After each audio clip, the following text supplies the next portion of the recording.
Welcome students. Today we will discuss the topic about face masks fool the Bengal tigers. First, you can see the pictures of Bengal tigers and face masks. Here are some people wearing face masks. Face masks fool the Bengal tigers. ମୁଖା ମହାବଳ ବାଘକୁ ବୋକା ବନାଏ. You will have already read a poem on scarecrow. ତୁମେ ପୂର୍ବରୁ ପାଳଭୂତ ବିଷୟରେ ପଢ଼ି ସାରିଛ. Farmers make scarecrow to scare the crows and other animals. କୃଷକମାନେ ପାଳଭୂତ ତିଆରି କରନ୍ତି କାଉ ଓ ଅନ୍ୟାନ୍ୟ ପଶୁମାନଙ୍କୁ ଭୟଭୀତ କରାଇବା ପାଇଁ. Now see the pictures. Can you link the two pictures? ବର୍ତ୍ତମାନ ଏହି ଦୁଇଟି ଯେଉଁ ଚିତ୍ର ଦିଆଯାଇଛି ଏମାନଙ୍କ ମଧ୍ୟରେ କୌଣସି ସଂଯୋଗ ଅଛି କି? How can the two pictures be related? ଏହି ଦୁଇଟି ଚିତ୍ର କିପରି ଭାବରେ ପରସ୍ପର ସହିତ ସମ୍ପର୍କିତ ହୋଇପାରନ୍ତି? If you can relate the two pictures you can relate this lesson with the previous lesson. ଯଦି ଏହି ଦୁଇଟି ଚିତ୍ର ମଧ୍ୟରେ ସମ୍ପର୍କିତ ଦେଖିପାରୁଛ ତାହେଲେ ଏହି ବିଷୟକୁ ମଧ୍ୟ ତୁମେ ଏହାର ପୂର୍ବ ବିଷୟ ସହିତ ସମ୍ପର୍କିତ କରିପାରିବ. Here is a clue. ଏଠାରେ ଗୋଟିଏ ସୂଚନା ଦିଆଯାଇଛି. Farmers make scarecrow to scare the birds and animals. କୃଷକମାନେ ପାଳଭୂତ ତିଆରି କରନ୍ତି ପକ୍ଷୀ ଓ ଅନ୍ୟାନ୍ୟ ପଶୁମାନଙ୍କୁ ଭୟଭୀତ କରିବା ପାଇଁ. Sometimes people make mask to scare the tigers. ବେଳେବେଳେ ଲୋକମାନେ ମାସ୍କ ତିଆରି କରନ୍ତି ବାଘକୁ ଭୟଭୀତ କରିବା ପାଇଁ. Let us read the lesson and see. ଚାଲ ଆମେ ବିଷୟଟିକୁ ପଢ଼ିବା ଓ ଜାଣିବା. Sundarban is the Ganges delta in India. Sundarban ହେଉଛି ଭାରତର ଗାଙ୍ଗେୟ ତ୍ରିକୋଣ ଭୂମି. On the border of Bangladesh. ବାଂଲାଦେଶର ସୀମାରେ ଅବସ୍ଥିତ. Where the Ganges falls into the bay of Bengal. ଯେଉଁଠାରେ କି ଗଙ୍ଗା ନଦୀ ବଙ୍ଗୋପସାଗରରେ ପଡ଼ିଛି. There is a vast stretch of reserve mangrove forest cut by rivers and creeks. Vast ମାନେ ବିଶାଳ, ଷ୍ଟ୍ରେଚ୍ ମାନେ ବ୍ୟାପକ ପରିସର, ରିଜର୍ଭ ମାନେ ସଂରକ୍ଷିତ, କ୍ରିକ୍ସ ମାନେ କ'ଣ? କ୍ଷୁଦ୍ର ନଦୀ. ଏହି ଚିତ୍ରରେ ଦେଖିପାରୁଥିବ ସୁନ୍ଦରବନର ଅବସ୍ଥିତି ଓ ଏଇ ଯେଉଁ ଚିତ୍ର ଦେଖୁଛ ଏହାକୁ ମ୍ୟାଙ୍ଗ୍ରୋଭ୍ ଫରେଷ୍ଟ କୁହାଯାଏ. ଏଗୁଡ଼ିକ ସନ୍ତସନ୍ତିଆ ଜାଗାରେ ହୋଇଥାଏ ଯାହାର ଚେର ଭୂମି ଉପରକୁ ଦେଖାଯାଏ ଓ ଏଗୁଡ଼ାକୁ କୁହାଯାଏ କ୍ରିକ୍ସ, କ୍ଷୁଦ୍ର କ୍ଷୁଦ୍ର ନଦୀ ଗୁଡ଼ିକ ବା ସାଗର ଶାଖା. ଏ ଯେଉଁ ଚିତ୍ରରେ ଦେଖୁଛ ଏହା ହେଉଛି କ୍ରିକ୍ସ. ବିଭିନ୍ନ ଶାଖା ଭଳିଆ ବଙ୍ଗୋପସାଗରରେ ପଡ଼ିଛି. No one live there but the people from nearby place go into the reserve area to catch fish, collect honey and wood. ଏଠାରେ କୌଣସି ଲୋକମାନେ ବାସ କରନ୍ତି ନାହିଁ କିନ୍ତୁ ସେମାନେ ଏହି ଅଞ୍ଚଳକୁ ଯାଆନ୍ତି କ'ଣ କ'ଣ କରିବା ପାଇଁ? ଟୁ କ୍ୟାଚ୍ ଫିଶ୍, ମାଛ ଧରିବା ପାଇଁ, କଲେକ୍ଟ ହନି, ମହୁ ସଂଗ୍ରହ କରିବା ପାଇଁ ଓ ଆଣ୍ଡ ଉଡ୍, କାଠ ସଂଗ୍ରହ କରିବା ପାଇଁ. Compared to other tigers, the Royal Bengal tigers are bigger, stronger and more dangerous. ଅନ୍ୟ ବାଘ ତୁଳନାରେ ମହାବଳ ବାଘ ଅଧିକ ବଡ଼ ଥାଆନ୍ତି, ଅଧିକ ଶକ୍ତିଶାଳୀ ଥାଆନ୍ତି ଓ ଅଧିକ ବିପଦପୂର୍ଣ୍ଣ ଥାଆନ୍ତି.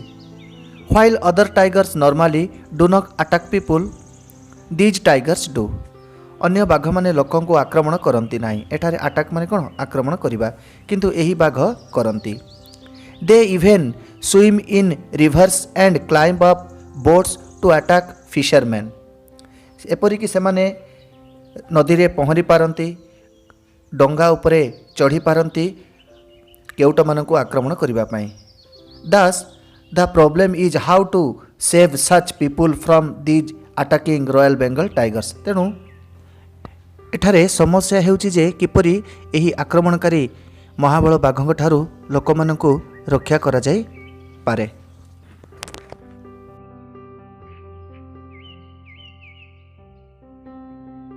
Now we will discuss the comprehension questions.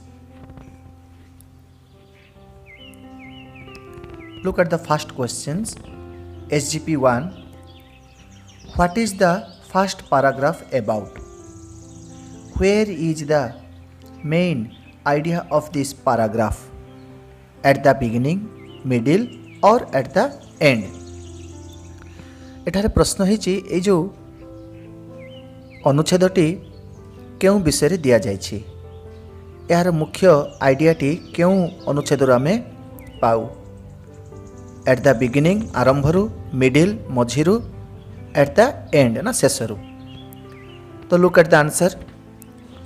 The first paragraph is about Sundarban and the royal Bengal tigers.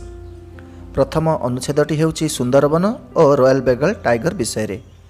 The main idea of this paragraph is at the middle. यार मुख्य जो आइडियाटी हमको मझी पैराग्राफ रु मिली. Question 2. What do you understand by delta? Delta रो अर्थ तुम्हें कौन बुझ? Answer. Delta is an area of land shaped like a triangle where a river has split into several smaller rivers before entering the sea. तो आम एठारे डेल्टार अर्थ कौन बुझु?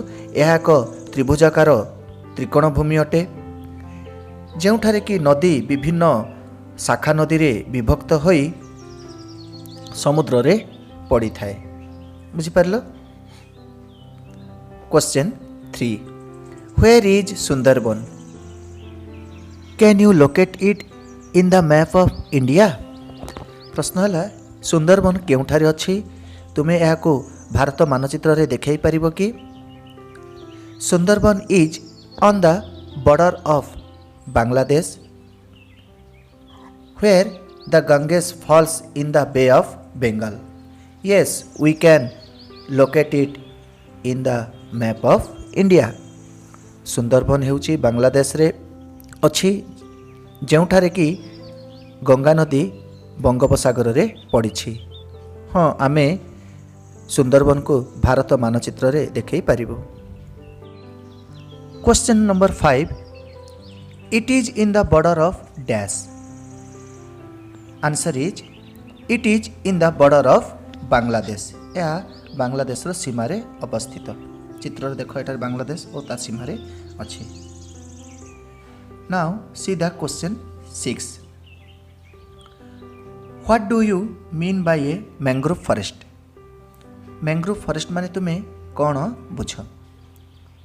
आंसर.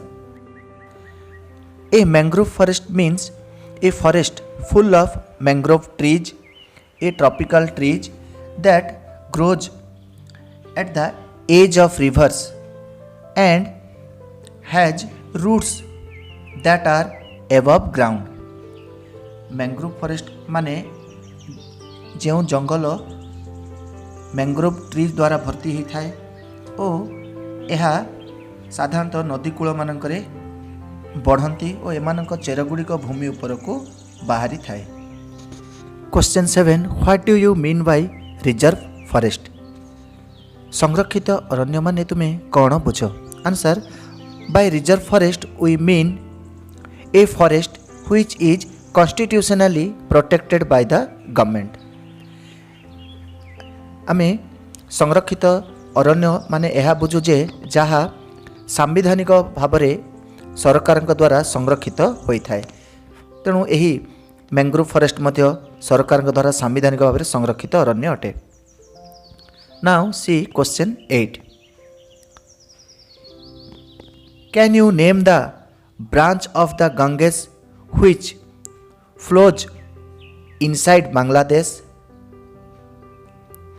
तुम्हें गंगा नदीर गोटे शाखार ना कहि परिबो जहाँ बांग्लादेश रे प्रवाहित हेउछि?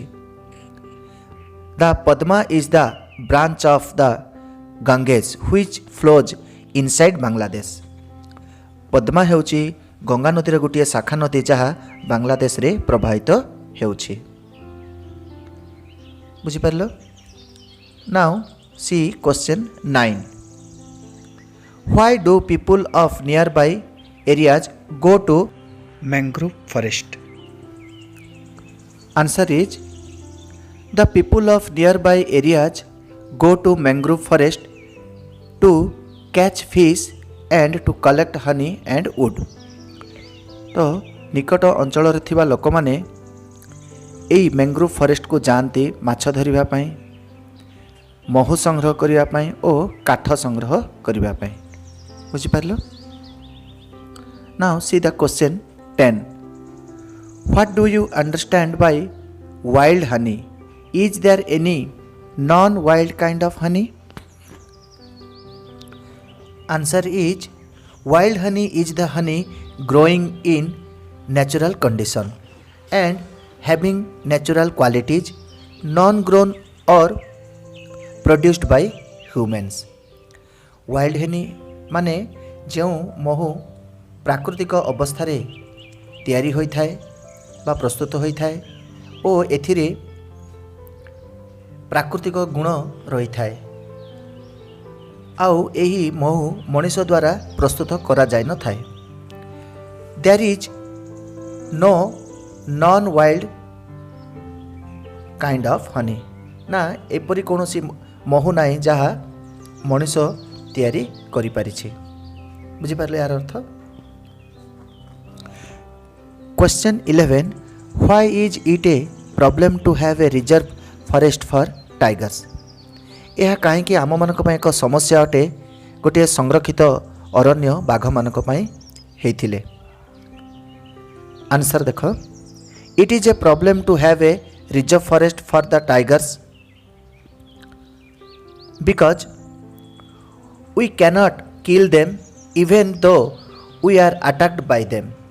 यह जदि कौनसी अरण्य बाघ मानक संरक्षित होता है ताहले यह आम मानक एक समस्या अटे कारण आमे सेमानंकु मारी परिबा नाही जदियो आमे सेमानंक द्वारा आक्रमण होई थाउ। माने आमे कौनसी संरक्षित अंचल रे थिबा कौनसी बाघ को आमे मारी परिबा नाही जदियो सेमाने आमको आक्रमण करंती बा मारी दियंती आमे सेमानंकु मारी परिबा नाही। तेणु यही आम मानक एक समस्या अटे जदि संरक्षित अरण्य बाघ मानक होता है। Now question 12. Since when this has been made into a reserve forest for tigers? केबे ठारू एही अरण्यटी बाघ मानक संरक्षित घोषणा करा जायथिला? This has been made into a reserve forest for tigers since 1973. यही अंचलटी 1973 मसीह बाघ मानक संरक्षित अरण्य घोषणा करा जायथिला। Now see question 13. How many royal Bengal tigers live there? सेठारे केते महाबल बाघ वास करंती? Answer, about 500 royal Bengal tigers live there. प्राय 500 महाबल बाघ सेठारे वास करंती। बुझि पारलो? Now see question 14. Can you guess why they are called royal and why they are called Bengal? तुम्हें अनुमान करि परिबो कि सेमानंकु काहेकि रॉयल कहगला ओ सेमानंकु काहेकि बेंगल कहा जाए?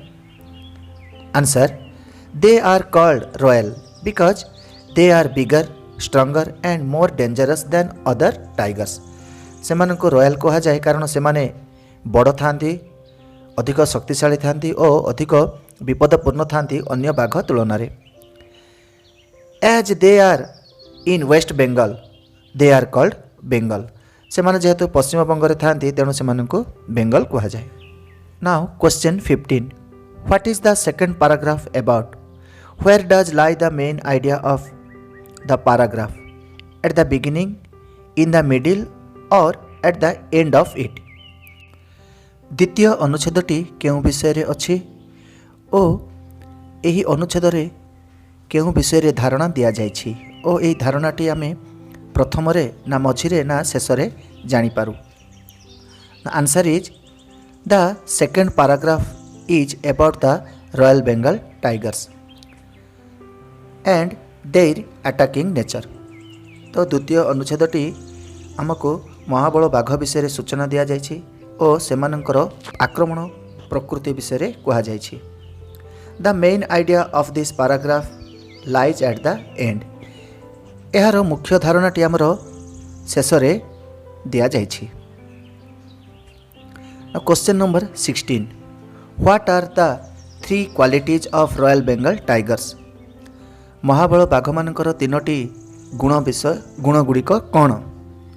Answer, the royal Bengal tigers are bigger, stronger and more furious. माने महाबल बाघ गुड़िक अधिक बड़, शक्तिशाली और भयंकर थांती। Now see question 17, fourth quality, यार गोटे चतुर्थ गुण कौन? While other tigers normally do not attack people, royal Bengal tigers do. यार चतुर्थ गुणटी ହେଉଛି साधारण बाघ माने लोक मानक आक्रमण करती ना, किंतु महाबल बाघ माने करती। क्वेश्चन 18, प्रॉब्लम्स, असुविधा। Answer, the problem is how to protect such people from these attacking royal Bengal. असुविधा एया जे एही आक्रमणकारी महाबल बाघ ठारू किपरि भाबरे लोक मानकु रक्षा करा जाई परिबो। बुझी पारलो? कारण एही बाघ माने लोक मानकु आक्रमण करिथांती, किंतु साधारण बाघ माने लोक मानकु आक्रमण करंती नाही। तेणु समस्या होची एमानकु किपरि रक्षा करा जाई परिबो एही रॉयल बेंगल टाइगर पाखरु। Question 19, Sundarban is made of 2 Indian words, can you guess the 2 words and their meanings? Sundarban 2टी भारतीय शब्द द्वारा गठित होती, तुम्हें कहीपर से 2टी भारतीय शब्द गुड़िक कौन कौन? Answer, the 2 words which form the word Sundarban are Sundar and Ban, which mean beautiful and forest respectively. Here Sundar means beautiful and Ban means forest.